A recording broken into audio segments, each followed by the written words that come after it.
So, have you ever looked back at your first year as a school-based therapist and thought, if only someone had told me that? I know I have. When I started, I thought success meant having all the answers. I wanted every student to make progress quickly, every teacher to love my recommendation, and every IEP meeting to go perfectly.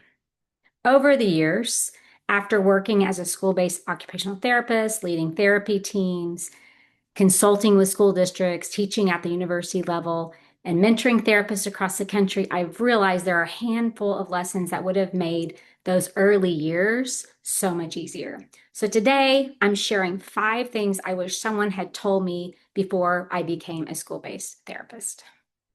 If you're new to school-based practice, I hope these tips save you some stress. And if you've been doing this for years, I think you'll probably find yourself nodding along because you've learned these lessons too. Be sure to stay until the end because I've created a free school-based therapy starter pack resource that I wish I'd had when I first started. I'll tell you how to get it before we finish.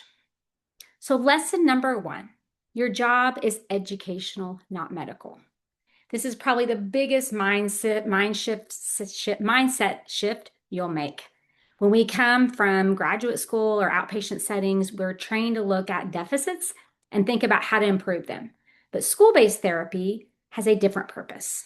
Our role isn't to fix every delay a student has.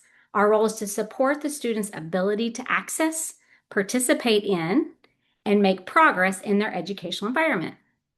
That changes the questions we ask. So instead of asking, can I improve this skill? We ask, is this skill affecting the student's ability to participate in school? That one question has guided almost every evaluation, recommendations, and dismissal decisions I've made. It also helps you explain your decision more clearly to teachers and families. Lesson 2, data gives you confidence. When I was a new therapist, I relied too much on how I felt. I felt like a student needed more therapy. I felt like a student wasn't ready for dismissal. The problem is that feelings don't support educational decisions. Data does. That doesn't mean data only comes from standardized assessments. Some of the most valuable data comes from classroom observations, work samples, teacher input, progress monitoring, looking how independently a student is functioning throughout the school day. The more data you collect, the more confident you'll become in IEP meetings because your recommendations are supported on evidence rather than on opinions. Lesson number 3, relationships matter more than perfect treatment ideas. This one surprised me. Early in my career, I spent so much time trying to come up with the perfect therapy activity. But over time, I realized something. The therapists who have the biggest impact aren't always the ones with the fanciest interventions. They're the ones who build strong relationships. When teachers trust you, they're more likely to carry over your recommendations. When administrators trust you, difficult conversations become easier. When families trust you, they're more open to collaboration. Even when you're discussing things like service change or dismissal, relationships multiply your impact. Lesson number 4, I don't think anyone truly prepares you for how much organization school-based therapy requires. Schedules, IEPs, evaluations, progress notes, emails, Medicaid billing, meeting invitations, it can feel overwhelming. One of the biggest things that helped me was realizing I don't need to work harder, I need to build better systems.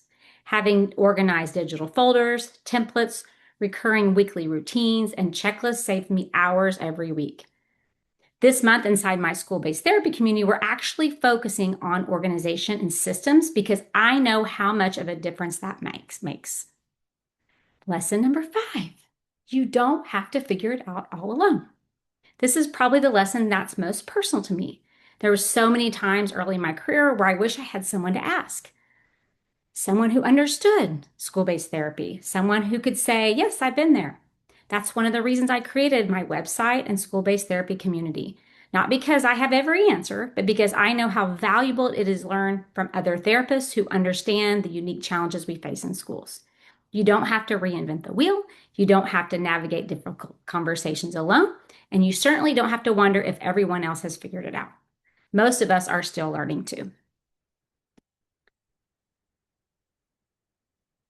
So these are the 5 things I wish someone had told me before I became a school-based therapist. If I had to summarize everything into one message, it would look like this. Focus on students. Use data to guide your decisions. Build strong relationships. Create systems that support your work. And remember, you don't have to do this alone.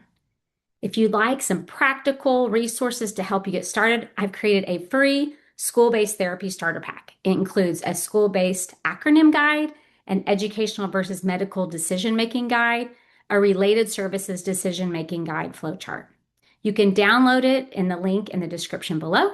And if you're looking for monthly trainings, downloadable resources, question answer, a supportive community of school-based therapy, I'd love for you to join me in the school-based therapy community. If you found this video helpful, please give it a thumbs up and subscribe to the channel and let me know in the comments. What's one thing that someone had told you before you started working in this, you wish someone had told you before working in the schools? I'd love to hear your thoughts, and I'll see you in the next video.